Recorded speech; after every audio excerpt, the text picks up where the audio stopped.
Le Cap, oui, mais pas en Corse. Le Cap en Afrique du Sud, la région d'origine de la griffe de sorcière.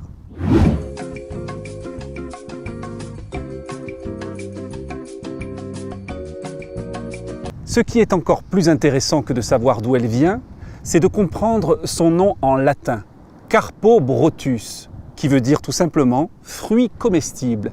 Et oui, sa figue se mange.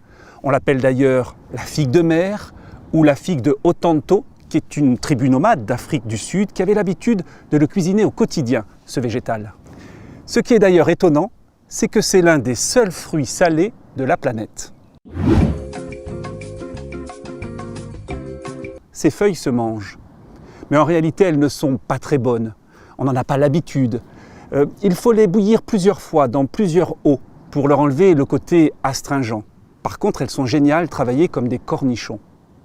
Ce qu'il faut savoir pour autant, c'est qu'en Afrique du Sud, depuis toujours, la tribu Otranto les mange comme de vulgaires légumes, mais surtout s'en soigne la gorge et les maux d'estomac.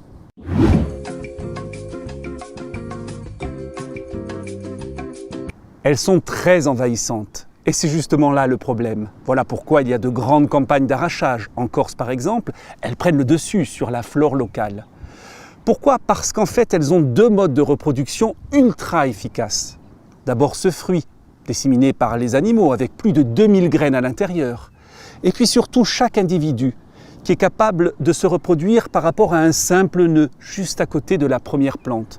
Et imaginez-vous bien, une seule plante de griffe de sorcière à un seul individu peut mesurer jusqu'à 20 mètres carrés sur 50 cm d'épaisseur en seulement 10 ans de vie pour un individu.